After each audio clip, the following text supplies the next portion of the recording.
Sabi po ng mga DD Sheets na nagko-comment sa aking TikTok, wala naman daw makukuha sa West Philippine Sea kasi tubig lang naman daw.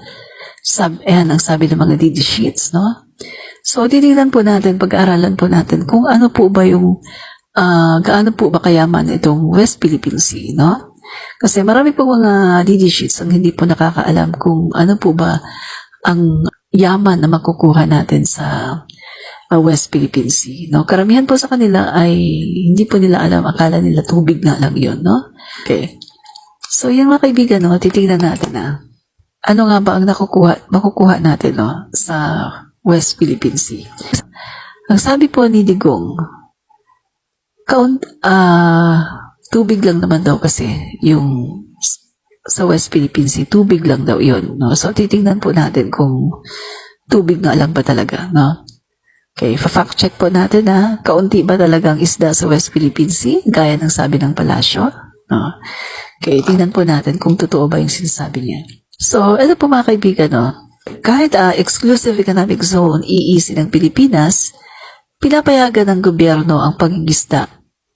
Ito po mga kaibigan sa panahon nito ni Digong kahit na EEZ or exclusive economic zone ng Pilipinas, no, mga kaibigan, dyan sa West Philippine Sea, ay pinapayagan ni Digong ang mga Chino or taga-China na mangisda sa West Philippine Sea, no? At iba pang mga aktibidad ng mga Chino sa West Philippine Sea sa dahilang hindi ito raw kilala pagdating sa pangingisda. Yan. So, ito yung sinasabi mga kaibigan ni na Roque, ni na Ligonio na hindi naman daw kilala pagdating daw sa pangingisda. Ang West Philippine Sea daw ay hindi daw kilala sa pangingisda. Yan ang sabi ni na Ligonio, no? So, ifa-fact check po natin yan kung gaano katotoo yung sinasabi, mga naratibo ni na Ligonio at saka ni Harriet Roque, no? So, ang sabi pa dito mga kaibigan, nangyari ito sa gitna ng pag-ukupa at pananakop ng mga isla sa West Philippine Sea ng China kahit Pilipinas ang may karapatan ito, no? So, hindi naman talaga kilala itong body of water na ito for fishing. Yan, sabi ito ni Harry Roque, mga kaibigan. Hindi naman daw talaga kilala na body of water for fishing itong West Philippine Sea. Dahil ang description yan sa mapa, dangerous grounds. Kasi, mabato yan, sabi ni Presidential Spokesperson Harry Roque noong April 20 ng Abril, no? Sinabi niya ito mga kaibigan taong 2021, no? 2021 niya sinabi ito.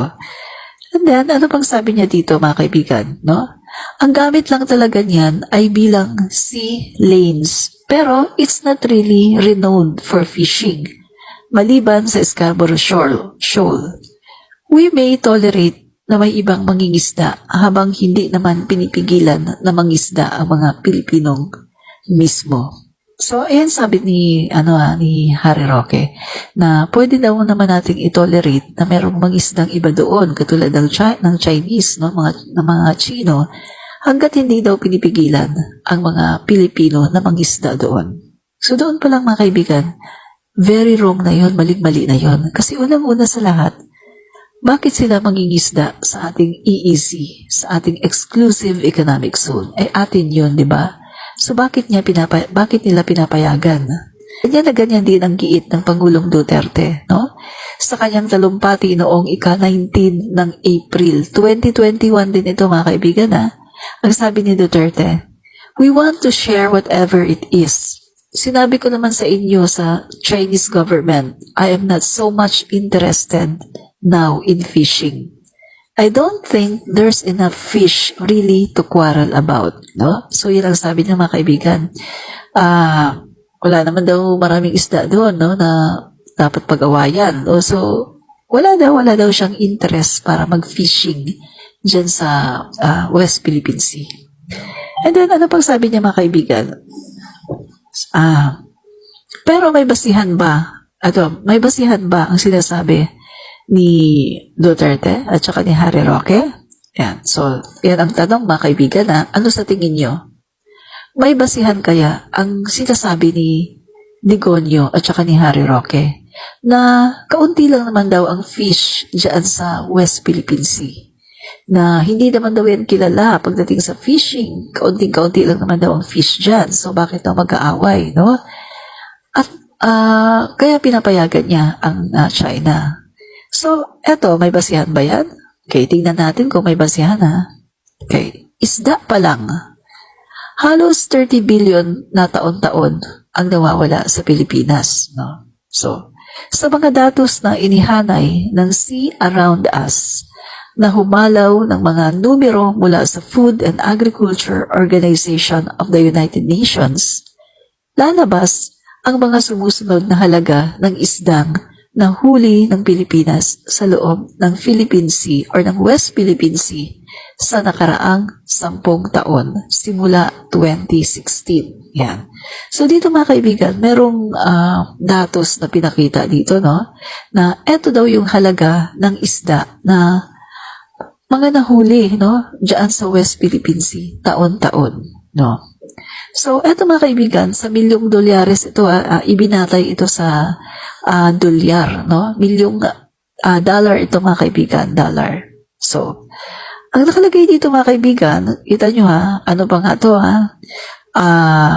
Real value 2010 pa to ha, 2010 mga kaibigan. Ito ang real value niya noong 2010. How much more ngayon? Kung i-average yan, kulang-kulang sa $617.7 million o halos 29.6 billion or 30 billion, mga kaibigan, ang halaga ng huli ng isda kada taon. O 2010 pa ito mga kaibigan.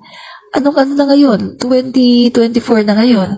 So, ibig sabihin, malaki na. Malaki na yung value nito. Kung noong 2010, ang value niya ay $617.7 million na nagkakahalaga sa peso na 30 billion. Oh, 30 billion mga kaibigan kada taon ang nawawala sa atin. No? So, naka-adjust ang datos na ito sa 2010 value ng dolyares ng Estados Unidos. So, ibig sabihin, sa ngayon mga kaibigan, mahigit na sa 30 billion pesos na ito. Kung susumahin natin mga kaibigan, pumapatak na ito ng nasa 70 billion ang nawawala sa mga Pilipino sa atin sa West Philippine Sea dahil sa ginagawa ng China. Ang laki, di ba, mga kaibigan? Sobrang laki ng nawawala sa atin. So, sinabi pa ni dating President Rodrigo Duterte na wala raw siyang pakialam sa pangisdaan. Tingin daw niya, hindi raw yun marami. Ang sabi pa ng spokesperson, hindi naman yun valuable. Wala naman daw value yun, no? So yan po ay nagpapakita ng kawalang kaalaman kung gaano kahalaga ang pangingisda doon. Ang sabi ni Batong Bakal, Director ng UP Institute for Maritime Affairs and Law of the Sea. Kita niyo mga kaibigan? Ang laki ng nawawala sa Pilipinas. Ang laki-laki.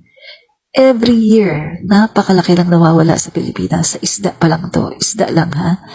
Gayon pa man, hindi rito kasama ang halaga ng isdang hinuhuli ng China sa loob mismo ng West Philippine Sea. Kita nyo? Doon sa mga data na aking sinabi, hindi pa kasali dyan yung mga isda na hinuhuli ng China. Ibig sabihin mga kaibigan, kung isasama natin yung hinuhuli ng China, no, lalabas mga kaibigan na trilyon.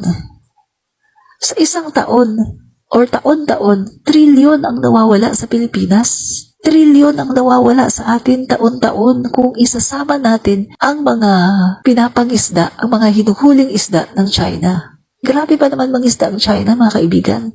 Sila, ang pangingisda nila, sabi ko nga sa inyo, hindi mano-mano eh. Sila ay may pinakamalaki na fishing fleet. Pagdaan ng kanilang barko sa West Philippine Sea at kapag yan ay nangisda, isang hakot lang yung mga kaibigan, hakot na nila yung mga isda.